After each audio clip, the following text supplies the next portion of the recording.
celebrating back-to-back Nats. Perfection wears red and black tonight. 15-0. The Dogs have done it and won a second consecutive national. Oh man. Oh man. Oh man. Not again. Flea flicker to get the night started. Downfield looking for Godwin. Into his hands. And guess which dogs are barking first? Uga, get after it. Sonny Michelle will send the Dogs home to the championship game. And Bobo throws that thing in the end zone and Yes! touchdown! Touchdown in the goal line!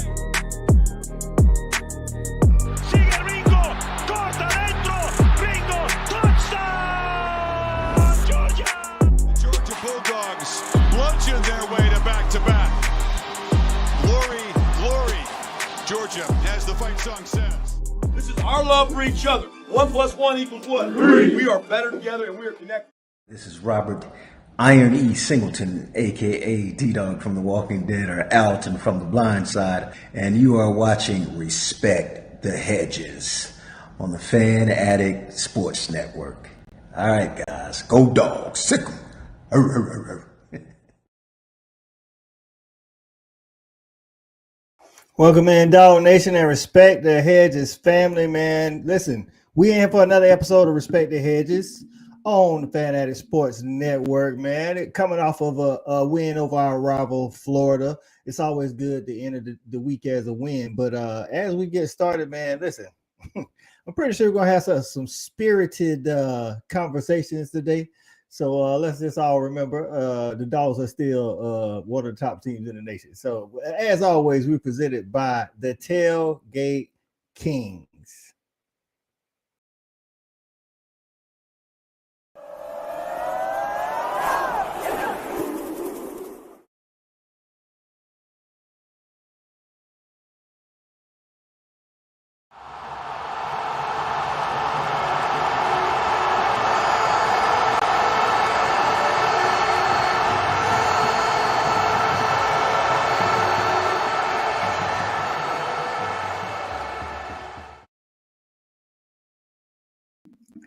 All right, let's go.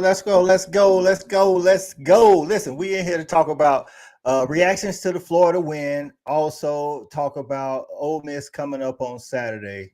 Listen, man, I want to start this show off a little different.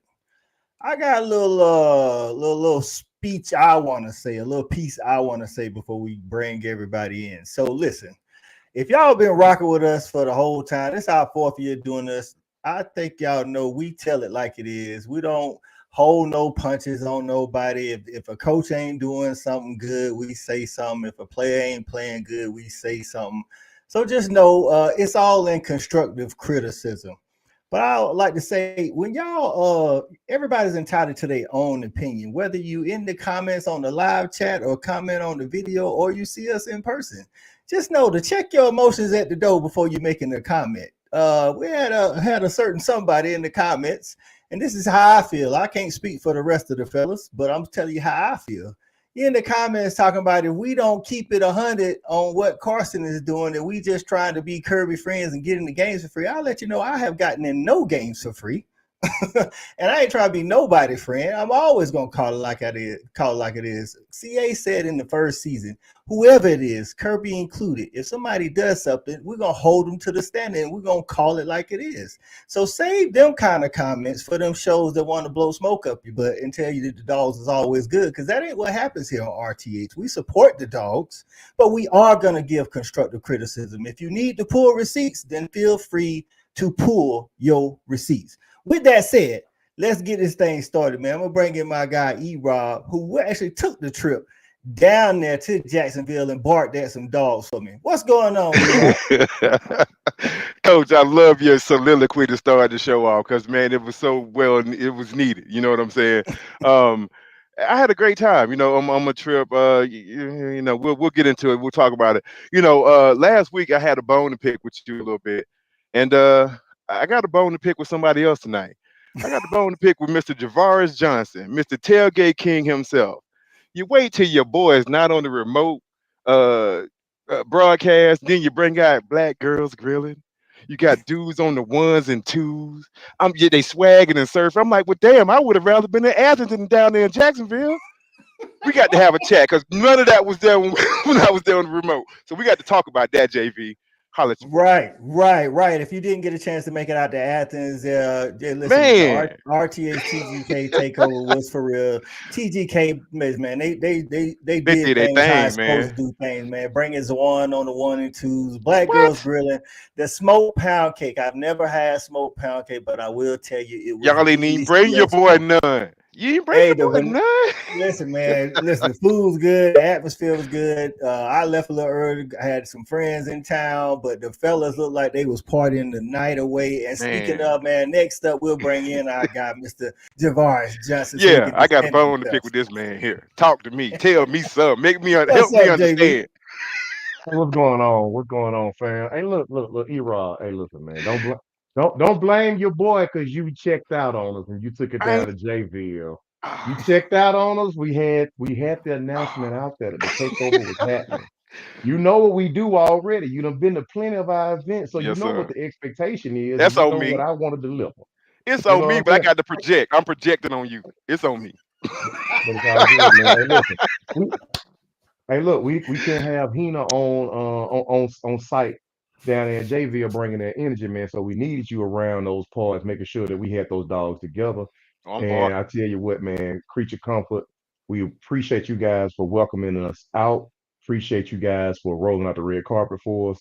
Appreciate Coach continuously doing what he does with the production value of the podcast, respect the Hedges. And sure enough, man, appreciate Black Girls Grilling and the whole crew for showing up and showing out. 100% a great time. Look forward to doing this again. And Creature Comfort, better believe next year we want the home. Well, we doing it big. We doing it big. Take over. We did get positive feedback from Creature Comfort. They said all the people that was in attendance said they had a really good time, more so than usual. So shout out to Creature Comfort. Say, man. Shout out to Black Girls Grilling for putting out the food. Everybody was talking about the banana pudding and the smoked pound cake. I did it again. Real quick. Let me run some salt in the wound right quick, JB. Go ahead. Don't do it. Don't do it, Coach. E-Rock. Why they had a special Creature Comfort blend called TGK and one called RTH that was slamming, and I don't even. Yeah, man. Yeah, I got bones to pick with everybody. But we bringing them back. But hey, E-Rod, look, I tried to bring you back a little something, man. Truth be told, but it didn't make it out of Athens. Oh, man. I had to go ahead and put my finger. Don't stay over there. I had to go ahead and run my finger around it. With that said, man, let's bring in one of the other panel members who did make it to Athens. This is our guy, Cool Cal. What's up, Cal? What up, man? Y'all got me crying back here, man. And I also want to add to E-Rob, the beef sauce that just melted in your mouth, brother. When you did it right off the grill, it just melted in your mouth. Come on, man. It was good like that. I just be better, man. Come on now. I only got one quick thing to say, man. Coach, man, that was a great speech you started out with. The only question I got is, man, does Stetson have any more eligibility left? Man, please. He was here 22 years. Give him 23. What the hell? Why not? Right. Right. Let's bring in our next guy, man. Hey, man, this Shawty. Hey, let's see. Shawty, there you go. Shawty, you with us, Stout? Yeah, I'm here. And that blackout. Yeah, I'm here. There you go. What's good with you, Shawty? Hey, man, I don't know if y'all know anything about Rudy Ray Moore, but shout out to Rudy Ray Moore, Coach Carl. This is his famous words. Put your weight on it. Put your weight on it. Put your weight on it. That was great what you said, man. So whoever put that comment out there, I was able to see that comment as well. You know, if you go back and watch our show, trust me, we one of the few shows that really go in and we tell it like it is. So maybe you was in your feelings at the the game. I don't know what was going on. If you've seen us throughout the year, trust me, we one of the few shows who don't sugarcoat it for sure. And with that being said, man, shout out to Creature Comfort, man. They treated us like royalty. We actually had a special beer, Respect the Hedges beer, that was awesome, man. It was a great time. I'm hating like a mug. E-Rob, delicious. Yeah, shout out to the tailgate. You wrong, boy. You wrong. We'll be back down next week, man. Ole Miss, man. So if y'all ain't doing nothing, come down and have a beer with us, man. Big There facts, you big go. facts, man. Listen, we got, like I say, man, we got some stuff to talk about. We all watched that game Saturday. We are glad that we got the dub, but there's still some things we need to talk about. But I did some coaching in my time, and then some of the other fellas been in some leadership positions. You always want to start with the good before you jump into the bad to soften the blow. And with that said, man, we got us a special guest coming in here today. Listen, man, this guy ran track at University of Kentucky. He's a 4-time world champion. He's an Olympian, 2004 gold medalist, father of the kid that's on the roster, affectionately called Peanut by everybody, who scored the nail, the put the nail in the coffin touchdown. It is Dwight Phillips Sr. What's going on, Mr. Phillips? What's up, man? How y'all doing, man? DP, what it do, bro? What's up? Hey, man, we out here, man. Hey, AKA Box Mr. Head. Gray We out here. We out here. You got a great beard, man. It's all on me now. But Right. Yeah, don't worry about it. Yeah, I'm right there with you. Appreciate you taking some time to join us tonight. Appreciate you coming out tonight. So first of all, let's ask you, how did you feel when your son scored that put the nail in the coffin touchdown? Man, let me just tell you, man, when it happened, I was like, wow, man, this is crazy. I mean, I always, as a parent, you set high standards for your kids, and what they can do. And I knew that he had the ability, and he's been practicing well, going hard every day. And I told him, just be prepared for the moment. So when the moment arrived, I was like, wow, this is crazy. I mean, I can't imagine how he was feeling. Man, it was wild. Listen, man, I was actually wanting one of those plays. I didn't know Dwight was gonna get it, but I was happy when he got across the line. So do you guys call him Peanut, or is that something that happened at Georgia? I mean, this is a new thing for us, because everybody was calling them Lightning. We were calling them Lightning ever since we can remember. But sometimes when you go to school, you get a nickname. The nickname kind of goes. They call me Boxhead. They were like Boxhead. I'm like, man. So kind of like it just happened organically once you're out there and the people get to know you, and I was like, man, how the hell they come up with Peanut, man? I was like, it is what it is, He wasn't mad about it, so I was like, it's all good. It seemed like all the whole team was wanting to run out on the field when he scored. So what Kirby said after the game and interview seems to be true with everybody loving your son, man. So what made him choose Georgia instead of going somewhere else like Kentucky, like where his parents went? Well, you know what, man? Like I told him, like, you got to go where you're most comfortable at, and where you feel like you fit in. It's not my life, nor is it your mom's life. Ultimately, this is your life, so you got to make a decision that you can see yourself at long term, and you got to run with it. I went to Kentucky for 2 years, and I went hard, and things just didn't turn out the way that I liked, and then I ended up transferring to Arizona State. So everybody has their own unique journey, and I'm just glad that he chose a place that he felt that was best for him. And I thought obviously there were a lot of different options for him, but he wanted to be a dog. He loved what the guy that was recruiting him at the time, Dale McGee, was bringing to the table, and how Coach Kirby, and Bobo, how they said they would use him. He felt that was a good fit for him. Okay, that's what's up. My last question, I'll let some of the fellas get to some questions. When we lost Dale McGee, what did that deter his decision? Because he had already committed and had been committed. He had already signed. He had committed. He had already signed at that point. So, it's always hard because you got a new person coming in, and it's like, okay, how's this person going to use me? Is this person banging with me? How Dale was banging with me? So it was a lot of mental stuff that goes along with that, because you've been building a relationship and a bond with somebody for 2 years, and now at the last hour it's like, hey man, I got this opportunity, but I did prepare him for it. I told him that Dale is a great coach, man, and I just can't see him being there your whole 4 years. So that's something you have to be prepared for. So when it happened, he was like, "Wow, it happened faster than you anticipated."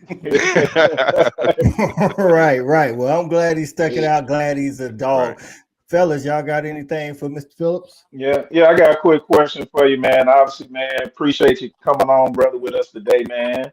My pleasure. Um, Absolutely. Well, so let me ask you this, because obviously your son, man, he's been, great football player a long time, always, been a starter, real high-end player, transitioning going to Georgia, how has it been with him, not getting the playing time right off, and how has he stayed prepared for that moment when he did get his time to shine? Well, you know what, man? Like, I knew that, he came from he went to Pebblebrook High School. So it's not like he came from this powerhouse high school where he could get his stats up. It's like everything that he did throughout the journey. I mean, he had good teammates, but they weren't equipped like a Buford or the Carrolltons.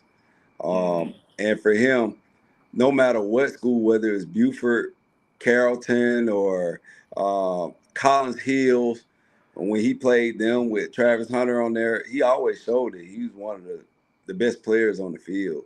And a lot of times we come from the smaller schools, the journey is just a little bit more difficult. That's just the reality of it. But what I always preach is the work has to be done. And quite honestly, I think that he was getting by on a lot of great talent.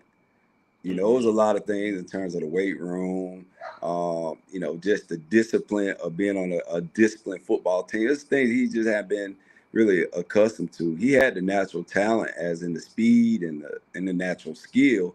But when you go to the University of Georgia or any of the Power Fives, everybody's good. Everybody was the man. That's right. So you have to do the little things to separate yourself from everybody else. And I told him, like, ain't no need in complaining. You just got to put your head down and work hard every single day as if, you're a starter. And, when I was going through the journey, my first 2 years, nothing really materialized for me. And I had to just work hard. I had to just stay in it. And then by my third year, I became one of the top 10 in the world. So he's already a lot more talented than I am now. He's with the best team in the country. He gets to practice against the best players in the country. Appreciate that. Right. So the only thing that can happen is, it can teach him really good skills and how to work. And I think now he truly understands the definition of hard work. Okay, cool, man. Cool. Good stuff. Hey, so I wanted to say something. So I was going to comment about what Kirby said about your son, which is like the ultimate compliment, that the team just loves your son. And I was going to ask you about that, but after hearing you speak for the last 5 minutes, I'm like, I see where that comes from. I see, you know what I'm saying? I see where it comes from. So that's, salute to you, because that's really important, and we really need that. So I don't really have a question. I just want to really point that out. Salute, Dad. Keep doing what you do. I appreciate it. For real. Man. I'm a coach at heart, so I coach kids all day, and I let them know it's not easy. I mean, that's right. And, especially in football, because you got to be prepared for your time. And, when that time comes, you put in the work. Then when the test comes, you prepare for the test. That's right. But if you sitting around bitching and complaining and crying, what that's going to do for you now. When your number is called, you're not prepared for anything. So I just try to keep it all the way 100 with these kids. Salute once again. 100%. Dwight, I've never met your brother, but you know what I'm saying? I actually came up through college and actually through manhood with C-Rob, Corey Robinson, and then Cal, man, you know what I'm saying? That's a brother of mine too, and they speak highly on your name. And so I've heard your name, then I heard consequently your son's name over the past year or so, and they've been telling me that you guys run like lightning and like lightning and sound. So when I seen him on the field, it was just one of those things, man. Like I had never met you before, but I was like, that is. I know whose son that was. Whose son that is. And so for you as a pops, man, salute you, number one, for what you were just saying that you were just speaking to your son about, because anybody up here, I salute all my guys who are upstanding gentlemen, and the talks and the conversations you're having with your son are detrimental to building Man, that fortitude in them, man, because you know how it is out here that's with right. these kids these days, man. A lot of these Right. kids don't get that conversation that says, "Hey, listen, you need to sit in your shit sometimes and That's right. learn from it." You know, everything Yeah. ain't gonna It ain't be gonna be peaches easy. and cherries. You know what, I man? And salute you for that. man, I appreciate, for me as a parent, obviously you think, man, my child, he needs to be doing this. He is prepared for the moment. He can go and, and I'll ask him when he didn't travel, like, how you feel? He's like, Hmm. I feel good. He's like, it's just a matter of time because That's right. every single day at practice, man, I'm doing a great job. I just got to keep going hard every single day. And I was like, yep, that's the recipe. Just go hard every single day. He never complained, man. So for me, I was like, man, if he not worried, I damn sure can't be Yeah, worried. that's right. Right. That's what. But that come from Hey, somewhere can though. real quick, JB. I got to speak on this lightning thing.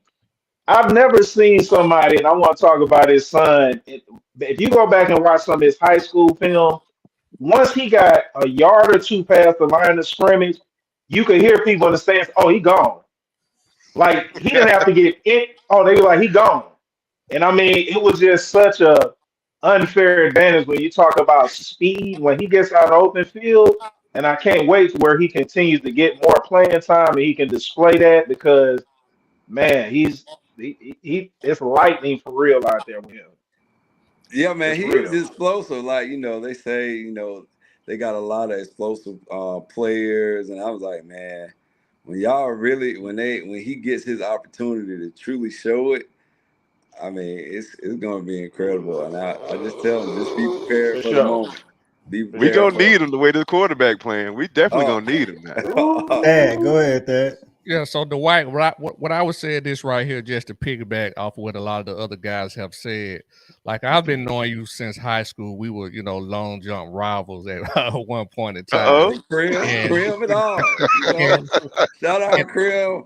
and I just want to tell a little quick little story, just once again to piggyback off some of the things the other guys said earlier. You may not remember this, and I know your son definitely don't remember this because I met him when he was maybe about 2 or 3 years old, and you had an event party at your house one time, and we was outside kicking it on the side of the house having a barbecue, and your son did something that was totally wrong, but he was a 2-year-old. And I just can't remember the actual incident, but you as a father there in that moment sat there and corrected that young man. And I saw how you was starting to bring him up at an early age. And that just let us know and show us what kind of kid he's turned into because I saw it in the beginning. You know what I'm saying? So shout out to you as a father producing another damn good dog, right? Yeah, man, Big I fact. appreciate it. Half of Yeah. the time, I'm like, man, this cat ain't listening to me. I don't know Oh what's no. going He on. heard you. He heard you. It started He early, heard bro. you. Listen to Like that. you Man, I rep- went in his room. I was like, damn, it's clean in here. So I guess, a lot of the things that you say over the years, when they're on their own, I think it kind of just follows them. And, that all that upbringing, you can just see it on display, man. So I'm just shocked that just it his was awesome. conversation, even his conversation now is just different. So I'm like, Dwight, it was awesome, man, because it was a teaching moment. It was like it didn't matter who was around. It was a teaching moment. So that stuck in my head. That's why I remember it. But my question to you is right here is actually twofold. Since your son has been in school and been in the program, what's the biggest physical change and mental change you've seen in him? If you have not what? already answered it. Okay, one of the biggest physical changes, his body. I mean, I think he went to the weight room in high school. He went there. He was in there. But I don't think he was doing all that much working in there. I can physically see the neck, the back, the arm, the shoulder. I can see him picking up the weight. He's gained some weight, but he said, man, we practice so hard. I'll be like 186 to start of practice. By the time practice over, I'm 175. He gonna get it. He gonna get it back at dinner. Yeah. Training table coming, baby. Right. Yeah. So Man. he's like, I just can't hold it. Like I started up there, but then by the time it's over, so I knew, playing the physicality in the SEC, you got to be able to take that bang, especially at RBU. You got to be able to, take that. But I think he does have a unique skill set to where he can be in that James Cook type of vibe, Yes. type of player. But Yes. he still got a lot to learn, and I'm quite sure he's picking up the pass pro and all that stuff. That's my question. Yeah. What is he? So he's been in the program for what, I don't know, 6, 7, 8 months. So where is he at in terms of the playbook? Has he been like, man, it's a lot different in high school, or what's his thoughts on like the mental side of the game? Well, man, coming from Pebblebrook High School, I don't think their playbooks was as complex as it is in Georgia. I know it isn't. And Right. he was like, the first part, he's like, man, it's a lot of installs that he was learning incrementally. And then finally, by the time, I think, what was that, August came around, he's like, oh, okay, I understand the playbook. I know the playbook. I know all the playbook. In August? In May. He went in May. But man, as a kid, man, he used to literally sit at the computer and watch YouTube all day. He never had a trainer. He learned how to do the receiver route tree just by watching. So he never had used training wheels for a bike. Like, man, it's just like crazy the stuff that he does. Like, I never thought that he would be a running back because he was a defensive player his entire life. And then the first time he plays offense, he's scoring touchdowns. Right. So it's kind of crazy. I'm glad he a dog. Yeah. Right.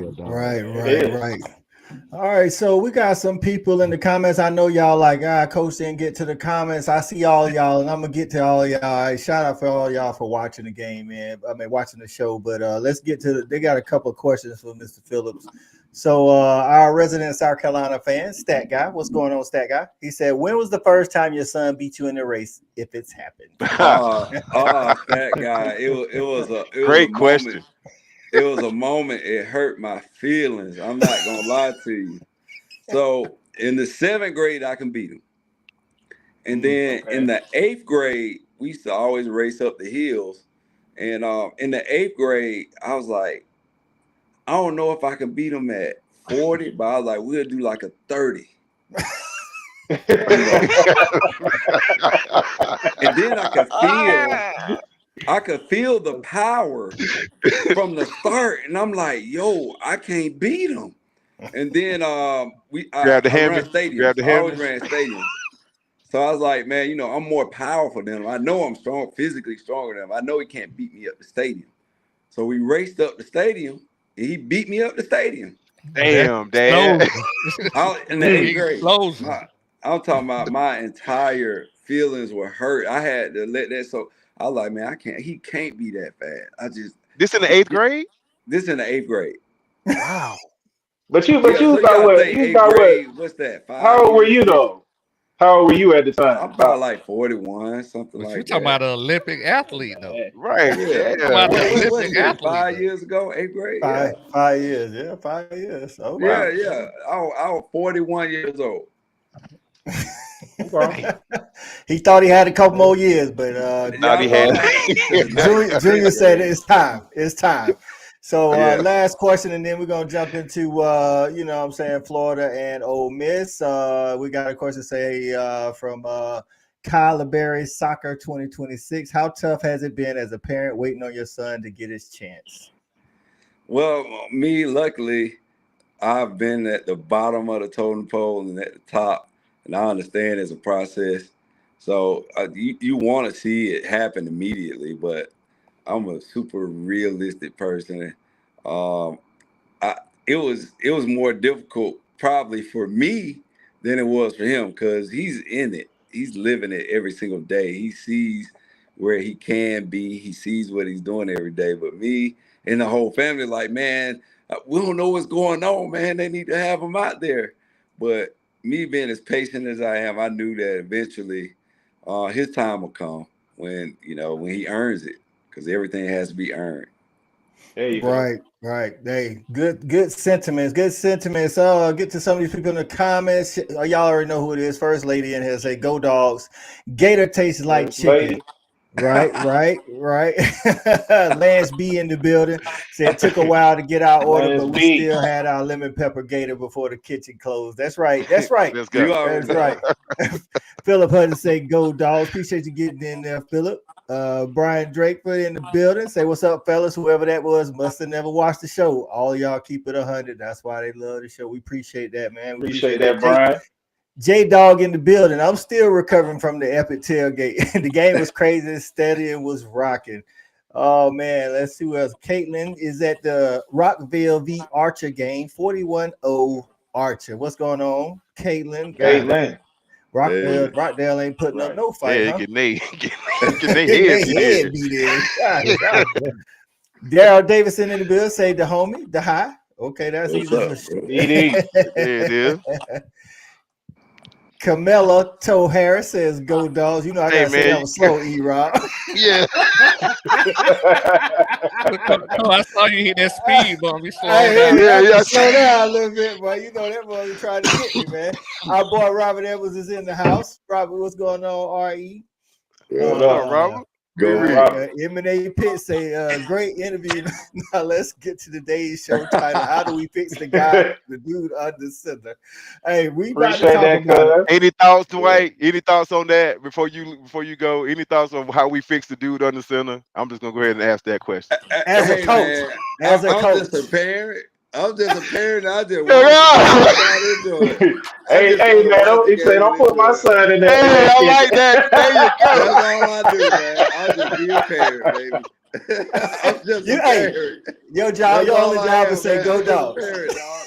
That's it. That's all you gotta Oh get from man, me. that's a great answer. I'm Great just a answer. parent, man. No, Yeah, don't yeah, throw I me wa- that. Don't throw me that bait right now, baby. I'm just a parent, man. I love Jordan. I love everything about him, baby. Oh man. But Hey, Peanut gonna have a rough day, E-Rod. Hey man, no, he's not. Dad hooked him up right there. Dad hooked him up. Right. We appreciate you, Mr. Phillips, for coming on, taking some of your time to join the dogs. Man. You're always welcome to come on. Please Respect come the back. Hedges. Please Oh, come Every back. for sure. Tuesday For we sure. talking it for real. You know what I'm saying? So I'm trying to feel free to come on. For sure. Hey, Anytime I'm Appreciate trying to you, tell DP. you career all, too, man. I brother. have a good time. Oh For yeah, we gotta do that and get what I got. JB is the tailgate king. You know what I'm saying? And he puts it on like it's supposed to be put on. Okay. Know that. So Hey, salute your career too, sir, man. Yep. You are somebody to be Absolutely. respected and acknowledged. That's some I dope stuff you appreciate did it. with your life, baby. big Yeah. I facts, big appreciate it. facts. All right. Listen, now we done Let's go. gave the good. Let's start with the bad. Carson Beck is at the forefront of the bad. E-Rob, since you was at the game, I'm gonna Thank let you start, my guy. Thank you, Coach. Thank you for letting me start. So, having a great time in Jacksonville. The sun is shining. It's a little warm, but yeah, I'm having a great time. Enter the stadium. I know there's no way we're gonna lose this game. There's only one way that we can lose this game if we just give the ball to them. But you know what I'm thinking? That ain't gonna happen today. We done had, I feel, a turnovers. And so as I'm sitting in the stadium, everybody is, cheering, and I'm just sad. I'm just upset. I'm bothered the whole time. After that first interception and the second one, I'm just done with him. I'm like, man, we can't win like this. So we have to. He has to figure it out. And we was talking about it before the show. Like, who I don't know what we got to do. We got to figure out some way for him to stop giving the ball to the other team. That I can't really gauge how good we are because we keep giving the ball away. So we got to make a change somewhere. So I'm flabbergasted. So if you notice, I don't have on my dashiki because apparently there's 3 interceptions tucked in it somewhere. So I'm not gonna wear that no more. You know what I'm saying? I'll have to wait a little while and see if I can change the mojo. Okay. I'm gonna reserve mine for the let JV get in here. You can talk about it, Mr. Beck, or you can talk about something else that you didn't like or did like about the game.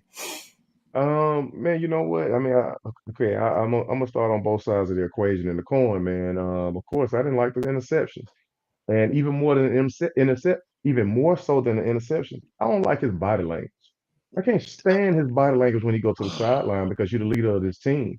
You go over there and you sulk on the sideline. Now, what I have noticed And I don't know if anybody else is really paying attention to this, is that when Nate Frazier goes into the end zone and scores that touchdown against the Gators, I ain't got nothing slick to say about him and call him by some other name yet, but I'm gonna come up with something. He gives the Gator chump in the throat slash, right? Draws a personal foul penalty or unsportsmanlike penalty. And when he gets to that sideline, Kirby rips him another one. I mean, up one side, down the other. I mean, he might have chewed him up with stem seeds, bones, and all, and spit him out. And that's a freshman. You know what I'm saying? But when I see Carson on this field, and he's out there throwing these interceptions, bad interceptions, by the way, Terrible interceptions. and his body language and his face looks almost whitewashed, like no emotion. You know, he's on the bench soaking with his helmet on. I, I say to myself, okay, in 16, I trust. 16 knows how fragile this guy is. Mm-hmm. We're dealing with a kid that's not able to, because believe you me, Kirby don't hold it back, but Kirby's a savant at coaching, man. And for him not to be ripping this guy for 11 interceptions in 5 games, at least in his face, not in the media, but in his face, asking him what the hell he he was ripping Stetson. But Stetson was a different type of soul. Right. There you This go. He guy know what he is can too do. fragile. Yep. Now, that's the bad part of what I don't like about him, what I'm not seeing in Carson. The other side of it is that he continues to come out here, and then you'll know we'll be pissed off at the 3 interceptions, 2 interceptions, but then he still comes out and throws for 309 yards, Right. 400 plus yards, which Right. tells me, and still is tossing the ball for 45 times. Like, Right. who are we? Right. Who are we? Do we got June Jones at head coach? Yeah, like we're in the run and shoot around here with Hawaii, and I'm kind of tripping about this whole thing. So I'll be pissed off on one hand, but then I kind of see how things have to go because we don't. Let's make it clear: we have nobody behind it. We have nobody to back this man up. And I can't think of the what's Big Helmet's name? The backup quarterback. Gunner. Stockton. Listen. Shout out to my that man, Big Helmet. Big helmet though. That man got the largest helmet on earth, man. I thought it was Not bigger than Travis Hunter. No, it's pretty. Yes, it is. Bro. Yes, it is, and he ain't got no cushioning on it. But shout out to my boy C-Rob, man. My boy C-Rob said this.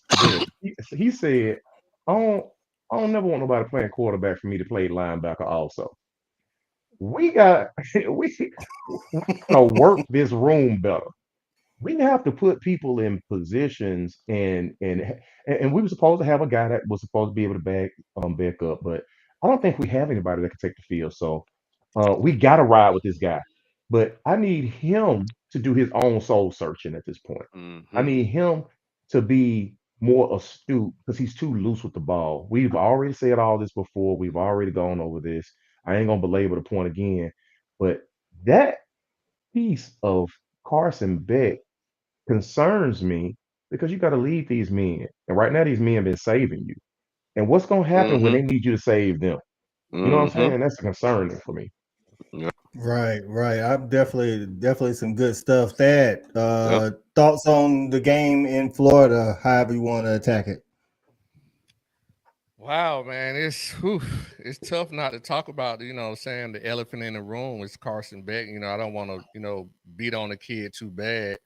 But it's pretty obvious. But one thing I will say, just in totality, over this 6-game stretch, it's not all been Carson Beck's fault. Some of those picks have been on the receivers not making the right reads and running the right routes and things like that. I'm not trying to make any excuses, but I'm just trying to give a little bit more context to the situation. Now, when Carson Beck has thrown some interceptions, some of them have been bad. No reason why he should have thrown the ball. And I'm going to say this right here too. Carson Beck, I don't know if you guys know, and I spoke to another buddy of mine about this earlier.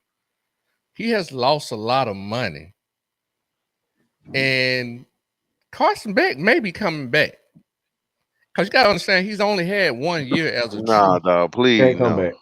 No, I don't He want him has, coming back. he has a year eligibility left. Yeah, He has a year he got eligibility COVID. He got a COVID year. Yeah, he got a that's COVID. right. I wouldn't have said it if he couldn't have came back. Yeah. Keep on going, man. Don't do that. but, You remember that? You provide too many ideas. But just real talk. He's only had 1 year as a true starter, and maybe we've seen a little bit of regression. You know, we always hear about the sophomore slumps and things like that, and that may be a reason why Kirby hasn't pulled the kid as well. So what I'm saying to this right here, just sometimes be careful what you ask for. I wouldn't be mad at another year of Carson Beck, because to somebody's point, I don't know as much coming back.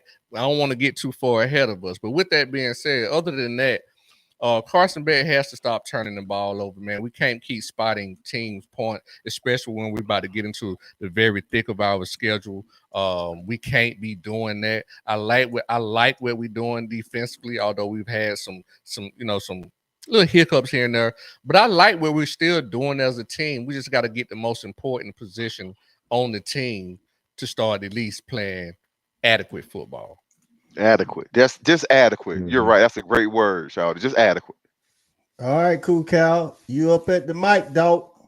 Tell us your thoughts. Then I'll Damn, he's looking for the word. He's looking for the words, ain't he? No, I'm praying Carson don't come back. No, that's what I'm praying for. So listen, man. Listen. Let me tell you, man. We got Jameis Winston at quarterback. That's what we got right now. We have a college version of Jameis Winston. Yes, He's he a is. turnover machine. He also makes great throws where we look and we say, "Oh man, that was amazing! If we could just get that a little bit more." We said the same thing about Jameis. He would make some amazing plays, throws that no one else could make, but then he also is a turnover machine. And listen, I agree, it's not always on the quarterback. But at the same time, you get the most praise, and we also give you the most blame. And he deserves a lot of blame in this instance. You know what I'm saying? And we're saying like he's only had 1 year as the starter. Most college quarterbacks in a great career are going to play 2, maybe 3 years. That's a long time for a college quarterback. A lot of guys, they're going to come in, they maybe sit a year, and then they play a couple of years. And if they are good, you're going to go to the league. And we just have to look back. And also one thing I want to say too, I remember before Stetson took over, I think it was DeJuan Mathis was the quarterback. Kirby had the same look and reaction this past Saturday is when I seen when he had DeJuan Mathis. He looked at Carson like something was wrong. It was like, are you scared? Like, what's going on in your head out there? He had one of those moments that I saw with him on the sideline. And to JV's point, his body language and his face is just blah. It has always been Carson Beck. We've been saying that since the first time we seen him at a spring practice 2-3 years. Right. And maybe that's what the problem is. Maybe that's that fire that we need in our quarterback to get us over the hump to actually go out there and lead. You know what I'm saying? He just doesn't have. And that's a problem. And we can't always rely on having the greatest tight end in college history, having McConkey. Go out there with the pieces we have. Maybe they're not the best pieces in college football, but go out there and elevate them some. That's what I'm not seeing, and that's what's a problem. And I want to go ahead. I'm going to give a shout out to the defense because I don't know of any other defense in the country that could withstand this many turnovers and find ways to win in a games. row. Yep, they turned the ball over successive drives over and like back. Come on, man. Exactly. I don't know of any other defense that would be able to withstand that and still be sitting at 7-1 right now. Y'all just out on Carson Beck. The kid has had a bad stretch. I get it, but come on. He's had a bad season. Like he just can't hold on. Hey, Shaw, I think you got to stay in your segment. Stay in your segment, man. Stay in your segment. Bad stretch. He's had a bad season. This whole season has been bad. It hasn't been a good season. No. We didn't say that about Stetson. Stetson came in. Stetson continued to get better. You know what I'm saying? Because we're going to compare him to the last guy that was here. Stetson didn't come back and regress the next year. He continued to get better. And when Stetson went out there, he messed up. Y'all act He like the came kid out, he didn't play fired. last year. Y'all acting like the kid didn't play. Y'all acting like Carson Beck didn't have a Man, whole I'm talking about season. this Can we year. let- That's can we why, let that's why Cal- I gotta expectations get to are it high. too. That's why Go ahead, expectations are high because of how he played last year. Right, Where you And he's exactly. finish, piss poor Cal? this year. He's piss poor. He sucks this I year, don't even and know how he's you can not deny playing that. well. Hey, Rob, you sound like me, and I Hey, sound. dog, I should these be sounding are like you. egregious interceptions, Are man. you? These are football 101. You can't throw. If it's 3 people on one dude, it's got to be somebody else open, man. Where are you throwing the ball, man? What are you seeing? Come on, bro. Go ahead, coach. I'm Oh, Like here, we lift the said, mic up. listen, like my boy Shawty Show always say, hey, opinions like asshole, everybody got one, and I got one too. We all do have one. I told you it was gonna be some feelings tonight. Hey, listen, first off, like I say, you always want to start with a good shout out to Michael Morris, man. Michael Morris played left and right guard Saturday, doing an amazing job all game. Tate Ratliff being back definitely helped the line, just like when Jared Wilson came back. Frazier definitely stepped in when Etienne got hurt and carried that load by himself. And Mr. Cash Jones, with Mr. Cash Jones, Cash Money Jones, that is, looking good back there in the back for RBU. D-line was definitely impressive. Second half, love getting Dan Jackson and Aguero back. Those guys made the defense different for sure. I know they didn't get to play against DJ Ladway, but the tackling even increased when they was in, man. So shout out to those guys. I do want to get on the offense as a whole for one thing. I don't know what was going on, if they were super focused on beating Florida, but Florida was taking a lot of cheap shots at our guy Trevor Etienne, and no one seemed to notice during the game. Like, they literally was on the ground after the play, hitting the guy on multiple different plays. Ernest Green got up one time and was totally oblivious. Like, man, we got to take care of our people, man. When you're in the trenches fighting the enemy, pay attention. Y'all had to know these guys were going to take cheap shots at Trevor Etienne coming back to play against his former team. We need to pay better attention, man. I'm not saying that's what got him hurt, because I think it was an actual play. But I'm just saying, take care of the guy, man. Like, you know what I'm saying? Like, I'm talking about they poking him in the eye under the pile. They pushing his head into the ground. And several occasions, man. We got to be more aware than that, man. Take care of your people, man. Sound like a normal football game. No, go back. I'll send you the clips. I'm not saying it don't happen. I'm saying that normally when it happens, like if somebody jump on the guy, the lineman is there to yank you up off of him so you can stop doing it. It was one guy, the guy where they didn't call the face mask on him. When he got Trevor to the ground, he did it a couple of more times extra after the play, and it was a Georgia person right there. I'm like, come on, dog, pay attention. I'm just saying, take care of your people. That's all I'm saying. If I'm going out of town with you, shorty, like, hey man, if I'm mixing it up at the ball, I expect you to come over the top with a right. You know what I'm saying? Take care of your people. That's all I'm saying. Good point, Coach. Good point. Listen, now I did see a clip like that too, Coach. You were right about that. They were that's trying all to I'm give the team saying. a little extra. That's all I'm saying. You know what I mean? Mix it up. Mix it up when they on your people, man. With Carson Beck, man. Listen, I'm actually on the side of Shawty, man. I mean, I think Carson Beck is playing bad. He is. But I also see, and like JB said, there's things that Carson is doing that none of the quarterbacks in our room can do. And I'll be honest with you, when he's playing good, 80% of the quarterbacks in America can't do it. I mean, just to be honest with you. Now, again, those 3 interceptions, egregious interceptions, like egregious. Like the first one, he gets thrown off his spot. He turns around 360 and he tries to make a play downfield. What I would say to this, I think I have a fix for Carson. I don't know if it can be implemented, because when you wire it a certain way, you wire it a certain way. He need to watch some Jake Fromm film, man. All you got to do is throw the ball away. Check the ball down. Yeah, check it down and throw it away. No, don't even check it down. Just throw it away. Just throw it away. He got so many interceptions on first down. That's killing me. All these interceptions on first down, man. You got to stop that. Yeah, my bad. Right. I'm sorry. Right. But no, you're right. You're right. It both his first 2 interceptions happened on first down. You can't All do I'm that. saying is Carson is in some kind of mode, and I don't know what got him in this mode. He feels like he has to make a play every single throw. Lambo. He did it one time after his second interception. He threw it in the dirt. One of the running backs was going out in the flats and he wasn't open, so he threw it in the dirt. But I challenge anybody to go back, even last year, find 2 plays in one game where he threw the ball away. He feels like he has to always make an attempt at a play. When I say watch Jake Fromm motto was can't go broke taking a profit. Jake Fromm would throw that thing away. He didn't care nothing about no percentages. He didn't care about making the play. Sometimes is to throw the ball away. Our defense is good enough that even if it's third down and it's a crucial third down and we got to throw the ball away, at least we didn't give it to the other team. Don't just give it to them. The defense normally comes up with a stop. If nothing else, they hold them to 3. So that's all I would implore Carson to do. But I am in the Shawty camp, though. I'm gonna be honest with you. I think Jaden Rashada is still learning the system. I think he has a lot of ability. I don't know how far along he is. I haven't been at practice. Carson definitely gives us the best chance. I personally think Gunner's a great athlete. I don't think he's a great quarterback, though. If we could get another year of Carson, because we don't know what the freshman got, I ain't opposed to that, to be honest with you. That's just my thoughts. Don't be prison. Well, what about the transfer portal? Excuse Just me. like And finding a really good quarterback at a lower tier, maybe Power 5 school that says, "Hey, I want to go somewhere big time."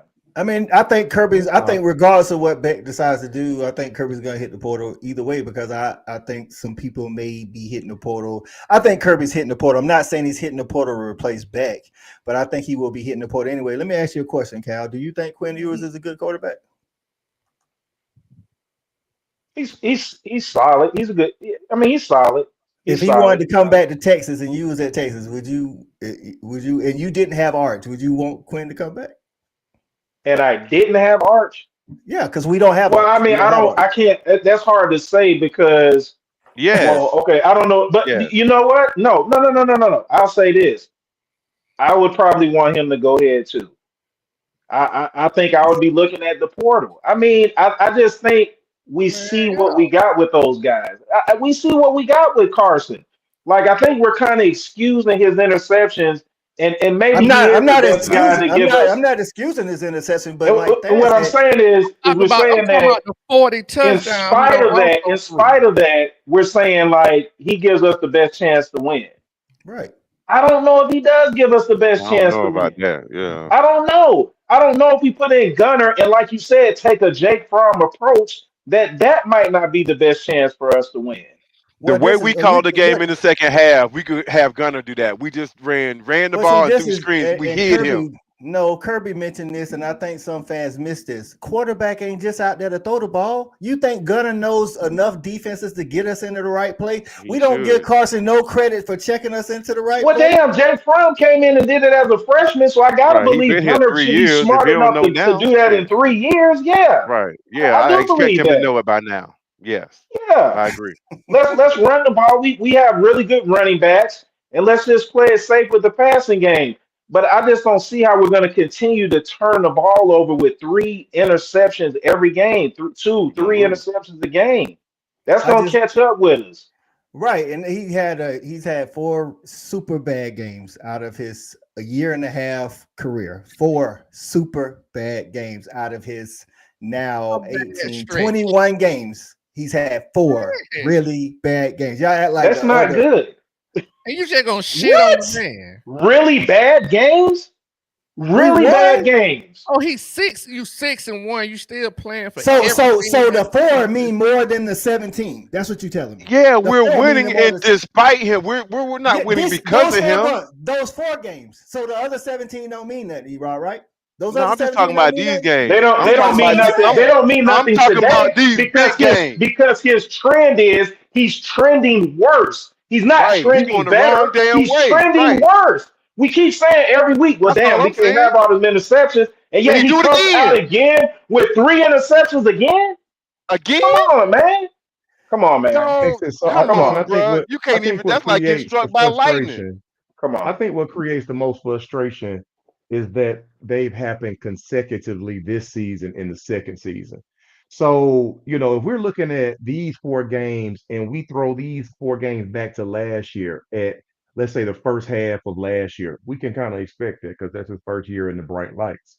You're following up, the greatest quarterback in Georgia football history, Stetson Bennett, who just came off of 2 back-to-back natties, and you have to follow that up.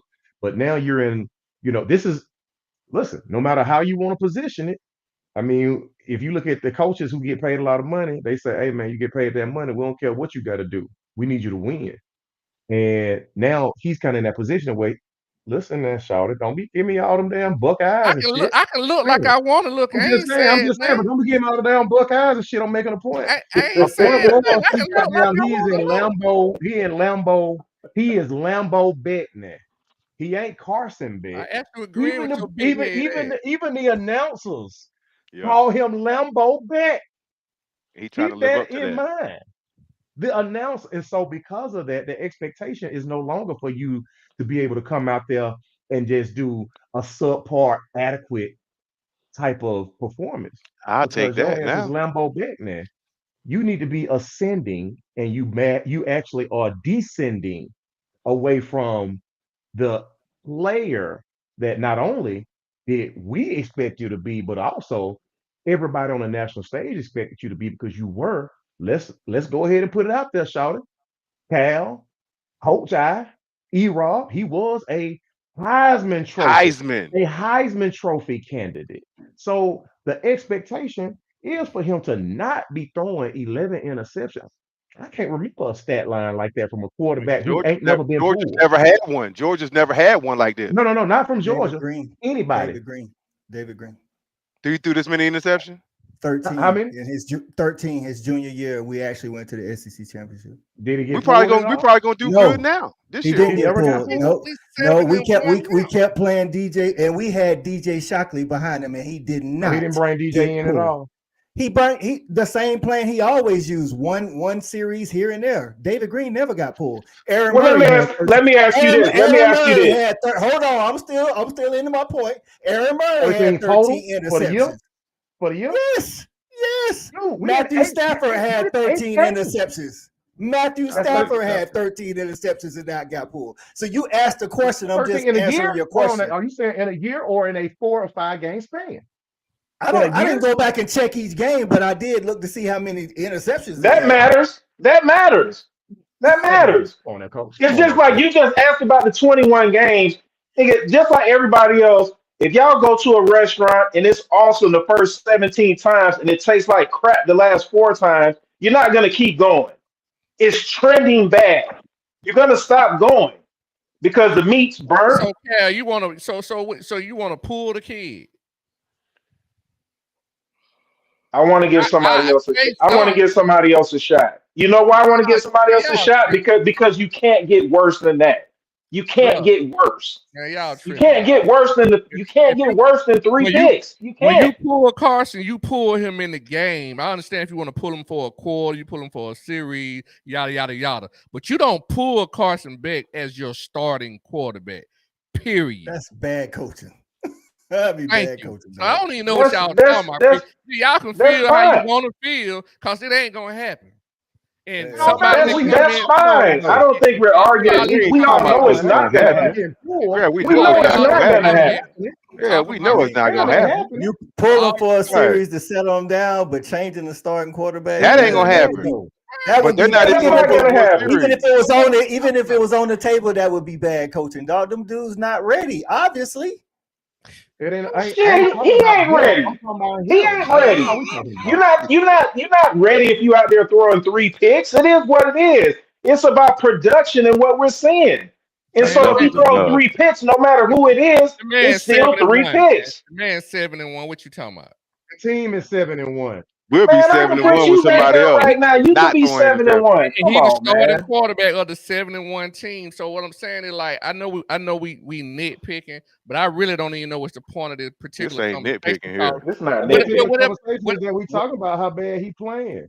Yeah, this ain't nitpicking. What I'm saying is, you ain't more than anything is that I think his piss poor ass leader because he's sitting on the damn sideline soaking. That's my thing. I've been saying that for weeks. Come on, dog. Show me something, bruh. Stop sitting there like a damn lump on the lawn. Because he got bad body language. Because he had bad body language. Because of that. That was my main issue. The bad. Right, I agree with that. He ain't finna pull him. I agree with that. I don't care how many picks Cal talking about. But when I see what's behind, I don't care what position it is. When I see what's behind you, and I feel like you the best option we got, I'm not. Hey, at the end of the day, we got to go. We got. Really.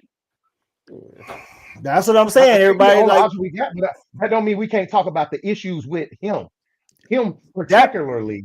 That's right. We're not disagreeing with the issues we have with him. Cal is saying pull him. That's what I'm saying. Cal is saying pull him. You don't pull him if you ain't got nobody behind him, dog.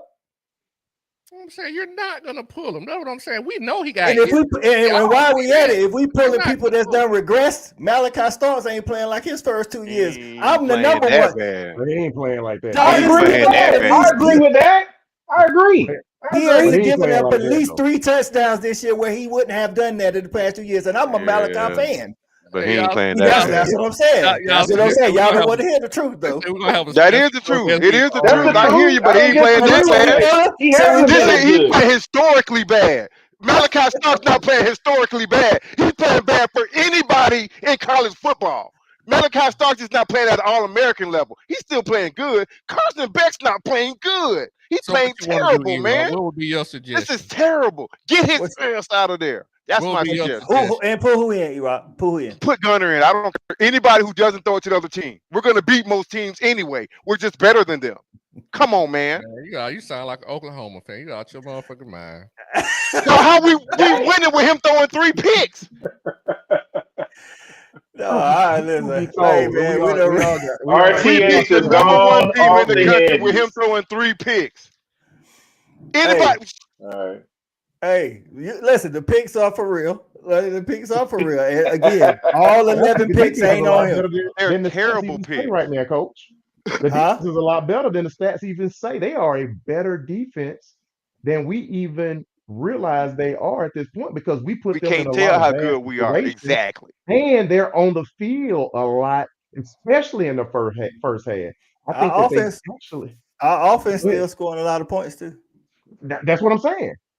But so we want to talk stats. I mean, the games where he's thrown he's had 4 games where he's thrown multiple picks. He's had 4 games where he's thrown no picks.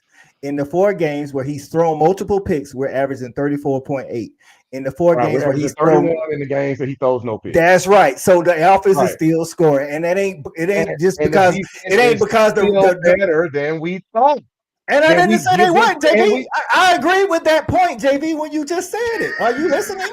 I agree with that point. You acting like we don't fucking know his ass is still throwing. I just said he's throwing 300 plus. Well, y'all say he playing historically bad. Historically bad quarterbacks don't throw for 300 yards. He looks like Jameis Winston.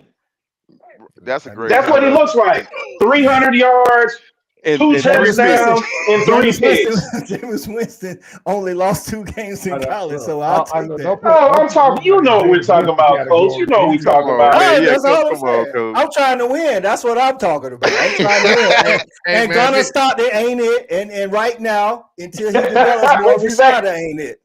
Hey man, like the folks saying that, man, we're gonna have to have a show about Ole Miss that week, man. We don't beat up on Carson, man. Right. It's been an hour, man. Listen, man, I appreciate y'all coming in, man, watching us go at it for it be like 30, that sometime. 30 minutes after Carson making us damn mad out here. Carson making us mad. He got us mad here. Susan Dickinson got what you wanted. Susan Dickinson got what they wanted, didn't they? Right, which they was gonna get anyway, because that's just what we do on this show. You know what I'm saying? We don't hold no punches. That's just what it is. After we want to thank Mr. Phillips, Dwight Phillips Sr. for coming on, man, giving us a first good 30 minutes of the show. Hopefully we can get him back on later and give us some of his knowledge as well, man. We appreciate everybody on YouTube, appreciate everybody on Facebook, everybody in the comments. That's right. First Lady and Chandra was like, they ain't gonna talk about Ole Miss. Guess not tonight. Hey, since y'all hung on with us, we do have the petty comment of the week. Let's end on a good note. Good job, Coach. Let's get petty with Shelby. Dear Auburn, you no longer have access to the athletic facilities. The football budget will now be split between the Feed the Children and the ASPCA. The members of the SEC would like to propose a trade. Auburn for the 8th grade football team at Archer Middle School. All those in favor, say aye. XOXO, First Lady. With that said, man, listen, y'all always remember to respect these hedges. And as always, go Dogs. Go Dogs. Go Dogs.